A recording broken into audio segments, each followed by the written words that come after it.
તો અર્જુન પણ કરણ સાથે યુદ્ધ કરવામાં શક્તિ લગાવજે. હા કૃષ્ણ, એમાં તો કઈ પાછો નહીં પડ્યું. અરે અર્જુન, પણ હું તારી સાથે છું. હા ભલે કૃષ્ણ. લાઈટ તો હોય જ લાઈટ ચડાવી દેવાની. હા બહાર નીકળી છે.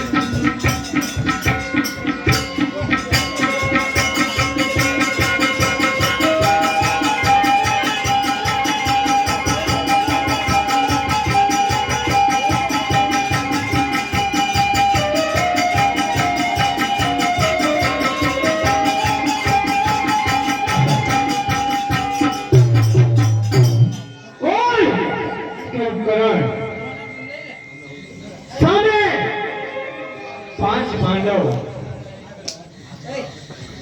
અને દુર્યોધને મને એવું કીધું કે કાલે અર્જુનનો વધ કરવાનો છે.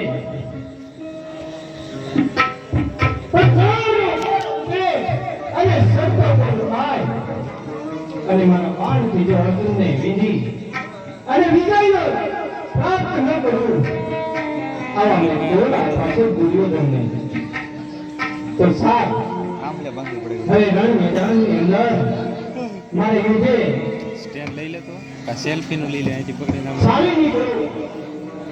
હાલે કે તો સેલ્ફી નું ન્યાય બાંધી દેતો યાર નો હાલે. અરે જન સામેથી કરણ આવતો જણાય છે. માટે આપણા રથના આગળ ચલાવીએ અને રણ મેદાનમાં યુદ્ધ સર્જે. સામે કૃષ્ણ અને અર્જુન એનો રથ આંબે છે. સાથી આગળ ચલાવો. હે અર્જુન, આજે ચંદ્ર પર ઉગે છે. દિવસ આજમાં પહેલા જો હું રથ ન કરું તો હું કોણ? ગંગા પુત્ર.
શાંતિ અને સત્સંગ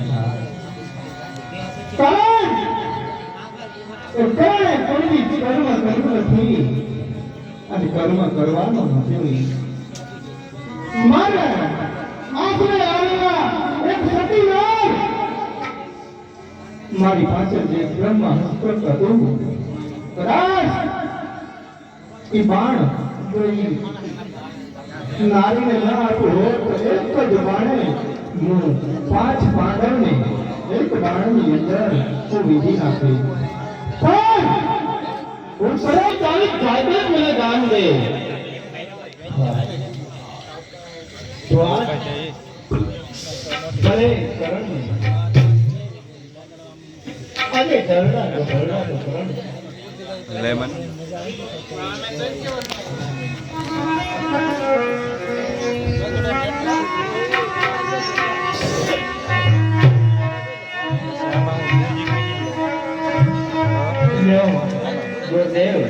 મારા મુખની અંદર એક રેખા હતી, જાતિ જિંદગીએ પરમાત્મા પામવી છે.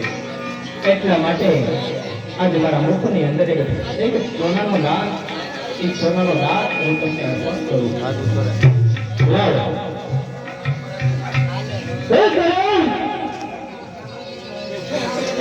ભગવાન તેમનું કીધું છે કરણ, પણ તું મારા હાથમાં દાન લે. હા ગોરદેવ, તમારી કેવી વાત સત્ય છે કે બ્રાહ્મણનો દીકરો કીધેલું દાન કદાચ રૂટી વાળો હોય તો હાથમાં ન લે. કોઈ કરણ તો હવે કરણ, આ દાન જે તું દેશો નહીં તો યુધિ વાળું છે. આ દાન જે સોનાનું તું મને દાન દેશો એ યુધિ વાળું દાન આજે તું મને ધોઈને હાથ તો હું સ્વીકારું.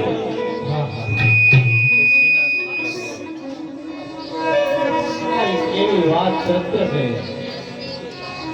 હે માં ગંગા, આજ રણભૂમિની અંદર આજે છેલ્લું બાણ મારી પાછળ પડ્યું છે તો ચાલ એક પોતાની અંદર બાણ મારી અને ગંગા પ્રગટ કરી અને ગંગાના પાણીથી સ્નાન કરી અને એનું પણ એને હું સોનાનું દાન કરી.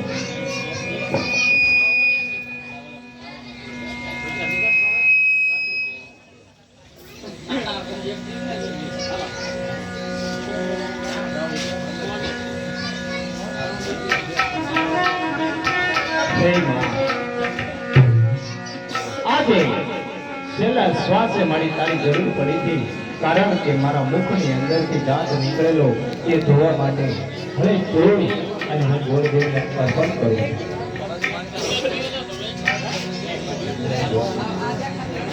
હે કરણ, હંતે છેલ્લા મારા પથારીએ પણ તે સોનાનું દાન અર્પણ કરી દીધું. અંતે બધી તારી મનોકામના પૂરી કરી. આજે સ્વર્ગની માલપા